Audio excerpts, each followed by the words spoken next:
very, very specifically because EVOS Legends now deal extra damage around Lord. Oh, Feather Airstrike. Ayumi forcing him to flicker. Ayumi needs to reset now. He may be double buff, but it might not just be enough. This Lord already coming in. Formi's out of position, getting knocked up in Motor Coil, forcing out. His ult gets a knock up on 2. Call Ultra saves his life after the immortality. But now where's the peel? Luminal Blast comes out. They already find a kill onto Martizi's side. France comes in with the blazing duet. Fluffy's still alive against a kill onto 148 side as they're looking to rush the crystal at the very least. But we don't need it to just the Lord. This should be more than enough. Speaking of bonding, I want to see how Leo as well as Gideon has been bonding so far during the drafts. It's been an interesting draft, and that's to say the least. But with the rocky start that TODAk has had in the group stage, they're throwing everything at the problem that is EVOS. And then you have the Claudon brands going up against Ayumi's Leslie, right? One counters the other, and then vice versa. So with that being said, I'm looking towards, oh man, Nea no Rokunin actually picking up the pace so that eventually brands can just shock and awe. That's what we're looking for here, at least if you're EVOS Legends fans. Yep. I mean, we have to talk about X factors, and in this case, it's going to be... And even going as far as Season Hunter plus Rupture, so he wants to penetrate. Usually the Martists that work in the past few days here in the group stage would like to build some level of hybrid. But right now, let's see how it's going to work out, because they're not even here. Dream! Oh! A good flicker for Fluffy to dodge the wild charge. Just going to give a little bit of space for Malik to try and take this away. Fluffy's done more than enough as Hijime as well as Nia comes on in. Nia takes away the turtles, the call Altar, keeping the rest alive. TODAk on the run now, but that's going to be the jab into the double knock-up strike to secure the kill onto one Martizi and as well as Ashi, both falling, and that's going to be a purple buff stolen away by EVOS Legends. Malik has 2 big boys standing in the middle of him and his purple buff. Already instantly a count of Grand Theft Purple for Nea, who's actually doing pretty well. You know what? I still miss Taz. I won't say this is the best shape EVOS Legends has been, at least in the run they've had so far in the groups. But looks like coaching staff, Coach Age made a right call, and now Ashi didn't expect that much firepower. He still had his flicker available. He just greeted out for it. Even had his ultimate as well, but didn't want to waste any of his resources. In the meantime, while TODAk has been losing resources over the map, EVOS Legends, we gotta talk about Fluffy here because he's proxying faster than the Grok. This just shows the changes to Paquito, which makes him so relevant in the meta. Yep, and the choice to give his Paquito a quantum charge makes all the sense in the world. But wait, oh, they face check into that bush. Malik and Ashi call out. Compared to like a Fredrin that has a quantum charge, or even like Uranus we've seen a couple of days prior. Wait, they're forcing a flicker! He wants Ashi again, the Decimate into the Feather Airstrike. He kills him instantaneously. Call Ultra saves Malik's life for a little bit of time. Nia still alive, able to walk away with the Mortar Coils. Thank God for Dreams to block the ultimate snipe shots. Thanks, man. You'll always have my back. And that's what's making all of this work out for EVOS Legends. After they get what they want, after the initial salvo of firepower, and whether it's them face-checking or TODAk coming into a bush with no vision, they are always on to the next. They're always following through. And now Fluffy flickering out, he's okay. See, this is what I'm talking about. TODAk, they're like, all right, you want to do this, you want to do this? And then EVOS Legends always knows what's next to do, even on an individual basis. So 4 minutes and a half in, it's going to be difficult to close this gap. 3K already. I think it's even harder the fact that TODAk are very tunnel visioned on what their win condition is supposed to be. That's why they're playing so passive, and it's surprising to see where's the TODAk Langar style. Why are they responding so often to EVOS Legends rather than making plays of their own? Now that you mention it, man.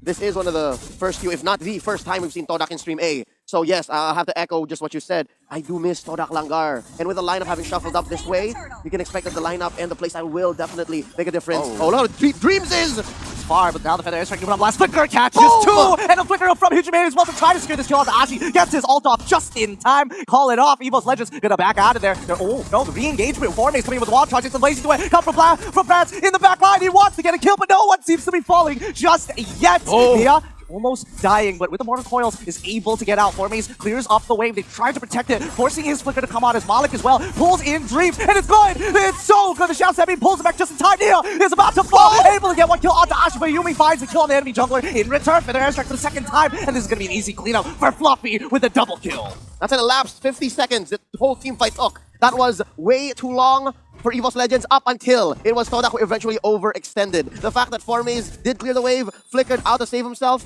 wasn't as good of a story for the heroes that actually mattered, the heroes that couldn't have died. And right now, again, protecting the Queen, going into the post-laning phase ain't working out because Ayumi has already died once. Looking at the item game and, oh lord, what is that? 1,000 and change? It's 4,000 gold lead in total, all across the board, just winning 1,390 gold for Brands. Not only did he win the laning phase, but he continues to snowball out of control these assists. Now, so far, Hijime is about to die here. How long can he stand? He looks like he knows that he's down. He's going to die, but it sets up for Brands to come on in. The Numenon Blast is able to cut down everybody else. Brands finds one, looking for a second. Ultimate Snipe not even needed. Ayumi is able to take out Brands' trades. Dreams should be all right here, but Ayumi flickers forward.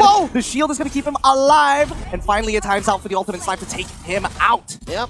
That's a passive ticking right there. Will go straight through. And with that, EVOS Legends are going to make the most of a losing situation. Unless they're going to lose Fluffy, flickering on out. I mean, Malik has already used his retribution. He's going to chase Fluffy to the end of the earth. Heavy punch to keep it alive before Maze is able to knock him up and pass that kill over to Ayumi once more.